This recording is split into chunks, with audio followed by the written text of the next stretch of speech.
Hi everyone, it's Angela from Broadhead Memorial Public Library back with our next episode of Have You Heard? We are still reading Flora and Ulysses by Kate DiCamillo and pictures by K.G. Campbell. Just want to take a quick moment before we start today to make sure we thank Candlewick Press for allowing us to share this book with you this summer. All right, so when we left off yesterday, Flora and her dad had returned home from their visit. They still had Ulysses with her, and Flora kind of got into a fight with her mom. Flora said she wanted to live with her dad, and her mom kind of said that might be okay. All right, well, let's find out what happens next. Chapter 47, Flying Squirrels. Why, Flora wondered, did everything become silent when Ulysses flew? It had been the same at the giant donut, at least until everyone started screaming. It was as if some small peace descended. The world became dreamy, beautiful, slow. Flora looked around her. She smiled. The sun was shining into the kitchen, illuminating everything. Ulysses' whiskers, the typewriter keys, her father's upturned and smiling face, and her mother's astonished and disbelieving one. Even William Spiver was illuminated, his white hair glowing like a wild halo. "What is it?" said William Spiver. "What's going on?" Flora's father laughed. "Did you see Phyllis? Did you? Anything can happen."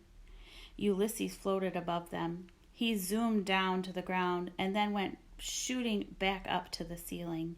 He looked behind him and performed a lazy mid-air backflip. "For the love of Pete," said Flora's mother in a strange wooden voice. "Someone tell me something," said William Spiver. Ulysses dived down again. He flew past William Spiver's right ear. "Ach," said William Spiver, "what was that?" "The squirrel," said Flora's mother in her strange new voice. "He's flying." She stood up suddenly. "Right," she said. "Okay, I have to go upstairs and take a nap." Which was an odd thing for her to say because Flora's mother was not, in any way, a napper. In fact, she was an anti-napper. She didn't believe in naps at all. She often said that they were big, fat waste of time. "Yes, a little nap. That's what I need." Flora's mother walked out of the kitchen and closed the door behind her. Ulysses landed on the table next to the typewriter. "It's not that shocking," said William Spiver. "There are flying squirrels, you know. They exist. In fact, there are some theories that posit that all squirrels are descended from the flying squirrel. In any case, flying squirrels themselves are a documented fact." Ulysses looked at William Spiver and then over at Flora. He reached out a paw and hit a key on the typewriter. That single clack echoed through the kitchen. "How about flying squirrels that type?" said Flora. "Not as well documented," admitted William Spiver. Ulysses hit another key, and then another. "Holy bagumba," said Flora's father. "He flies, he vanquishes cats, and he types?" "He's a superhero," said Flora. "It's amazing," said her father. "It's wonderful. But I think I better go have a quick word with your mother about the whole, situation." Chapter 48, Banished. Clack, clack, clack. Flora stood silently. William Spiver stood silently. The squirrel typed. "Florabelle?" said William Spiver. "Uh-huh," said Flora. I wanted to make sure you were still here." "Where else would I be?" "Well, I don't know. You did say you were moving out." "My mother wants me to leave," said Flora. "I don't know if that's exactly what she meant," said William Spiver. "I think she was surprised, and perhaps her feelings were hurt. She certainly didn't express herself very well. Shocking, really, that a romance novelist could be so inept at the language of the heart." Clack, clack, clack. Ulysses had a look of deep and supreme satisfaction on his face. "She said it would be easier without me," said Flora. "Yes, well," said William Spiver. He pushed his glasses back up on his nose. He pulled out a chair and sat down again at the kitchen table. He sighed a deep sigh. My lips are numb, said Flora. I know that feeling, said William Spiver.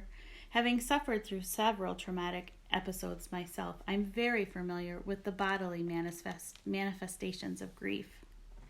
What happened to you? Asked Flora. I was banished.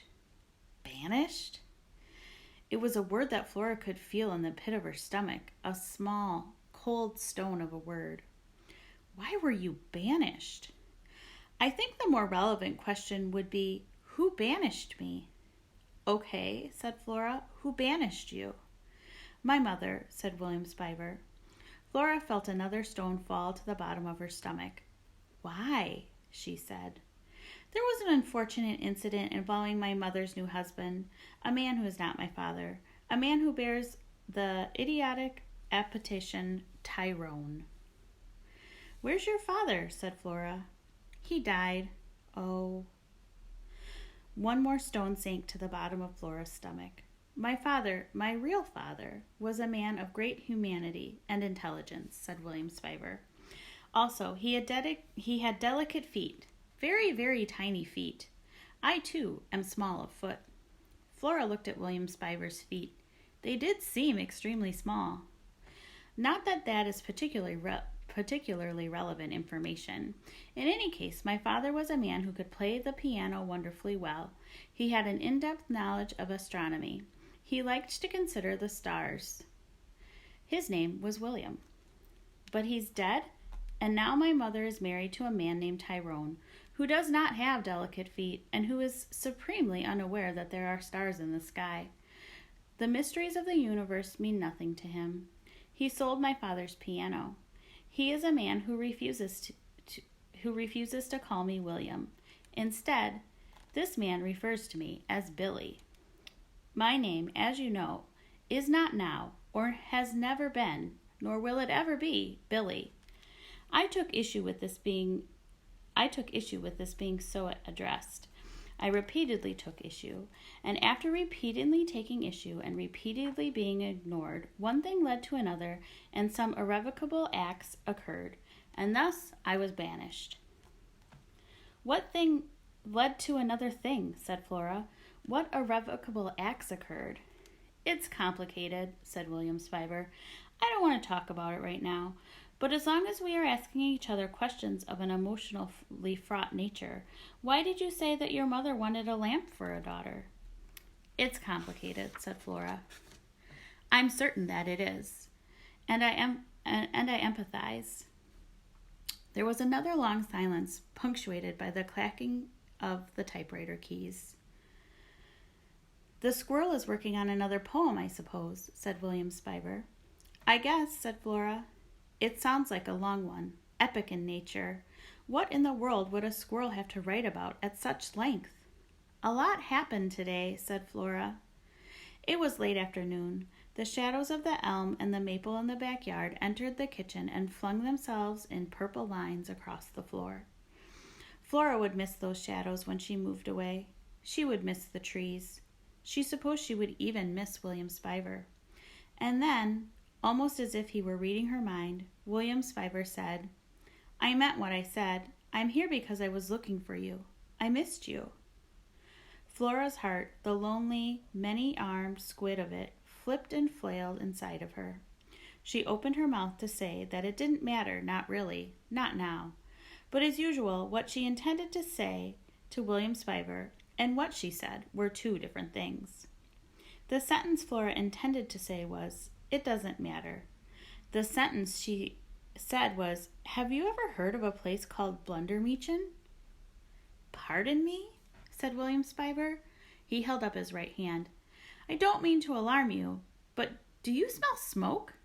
Flora sniffed. She did smell smoke.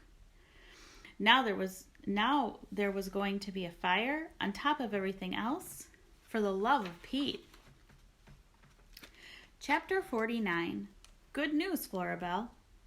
Flora's mother and father entered the kitchen together. Her mother had a cigarette in her mouth. Her mother was smoking. Her father had his arm around her mother's shoulder. This was almost as alarming as seeing her mother smoke. Her mother and father never touched anyone. "Good news, Florabelle," said her father. "Really?" said Flora. She never believed it when someone said there was good news. In her experience, when there was good news, people just said what the good news was. If there was bad news, they wanted you to believe it was good news. So they said, "Good news." And if there was really, really bad news, they said, "Good news, Florabelle." "Your mother thinks that it would be wonderful to have the squirrel stay here," said her father. "What?" said Flora. "Here with her? And where am I supposed to stay?" "Here," said her father, "with your mother. You, your mother, and the squirrel. That's what your mother would like." Flora looked at her mother. "Mom?" she said. "I would be honored," said her mother. She took a long drag on her cigarette. Her hand was trembling. "Why are you smoking?" said Flora. "I thought you stopped smoking." "It seems like the wrong time to stop," said her mother. She squinted. "I'm under a lot of pressure right now. Speaking of which, I see that the squirrel is typing on my typewriter, where I write." "He loves poetry," said William Spiver. "Not fiction." "Let's just have a look-see," said Flora's mother. She walked over to the typewriter and stood looking down at Ulysses and at the words on the page. "Let's see what kind of poetry a squirrel types." Her voice sounded funny, still tinny, and far away, as if she were speaking from the bottom of a dark well. Actually, what she sounded like was a robot, someone pretending to be human and doing a lousy job at it. Flora felt a flicker of fear. "Let me just light another cigarette here," said her mother in her robot voice. She lit a new cigarette from the tip of the old one, which was, of course, chain-smoking and dangerous behavior at the best of times. And this obviously was not the best of times. Her mother inhaled deeply on the cigarette. She exhaled. She said, "Shall I read the squirrel poetry aloud?" Here's a picture. Chapter 50, An Incomplete List. Actually, it wasn't poetry. Not yet. So far, it was just a list of words that he wanted to turn into a poem. The first word on the list was jelly. Jelly was followed by giant donut, which was in turn followed by sprinkle. The list continued with these words: Rita!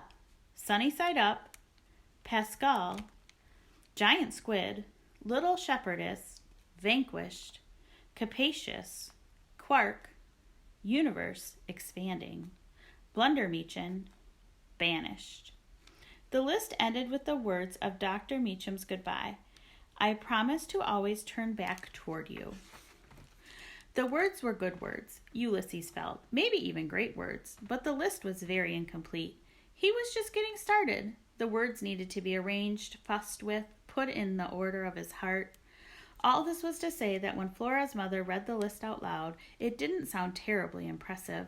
"Gosh, well, that's some swell poetry," said George Buckman. "Not really," said William Spiver. "There's no point of lying to him, even if he is a squirrel. It's actually pretty lousy poetry. But I do like the last part, the part about turning back. That has some emotional heft to it." "Well, I think it is just great," said Flora's mother, "and I'm glad to welcome another writer into the family." She patted Ulysses on the head, too forcefully, he felt.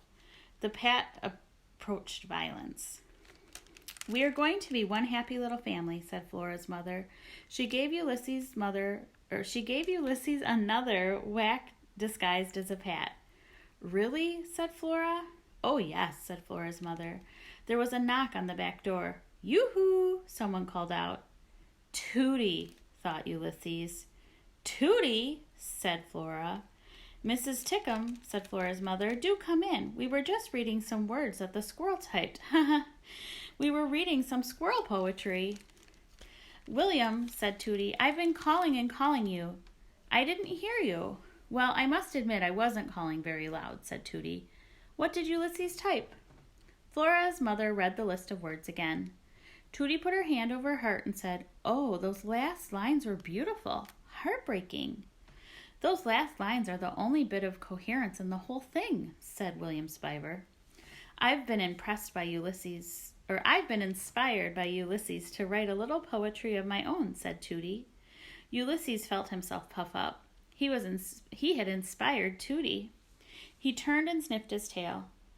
I'd like to read your poetry, Tooty, said Flora. Well, we should have a poetry reading at some point. I'm sure Ulysses would enjoy that. The squirrel nodded. Yes, he would enjoy that. He would also enjoy a bite to eat.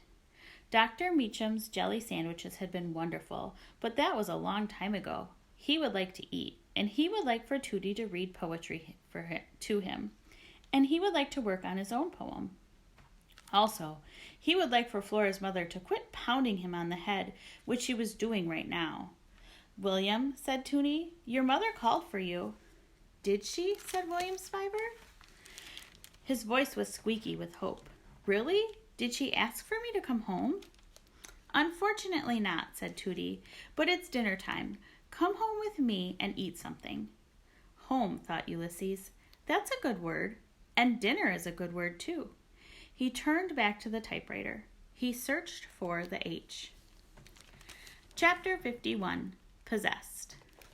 Things were very strange. Her mother insisted that they sit together at the dining room table, the three of them. She also insisted that Ulysses sit in a chair, which was ridiculous, because if he sat in a chair, he wouldn't be able to reach the table. He can sit here with me, said Flora. Oh, no. I want him to feel welcome. I want him to know that he literally has a chair at the table.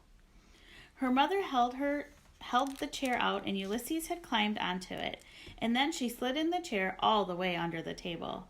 It was enough to break your heart, watching his whiskered, hopeful face as it disappeared beneath the tablecloth. If her mother hadn't been acting so strange, Flora would have said something, would have argued more vehemently. But her mother was acting strange, very, very strange. Not only was her voice robotic, she was also saying things that she never would have said before, expressing sentiments that seemed to be odd. For instance, wanting a squirrel to have a chair at the table. For instance, encouraging Flora to have a second helping of macaroni and cheese. For instance, saying nothing about Flora's potential stoutness as Flora consumed a second helping of macaroni and cheese. It was almost as if her mother were possessed. Terrible Things Can Happen to You had done an issue entitled Devils, Diebooks, and Curses. Apparently, throughout history, people who acted strange have been accused of being inhabited by the devil or a demon or an alien from outer space. According to Terrible Things, these people were most likely not possessed. Rather, their psyches had been pushed by extraordinary events to the breaking point, and they had experienced a sort of nervous collapse. Flora's guess was that the flying squirrel, was much more, than Flora's mother's psyche could manage. She had been pushed to the brink. She was suffering from some kind of nervous breakdown. Either that, or she was possessed.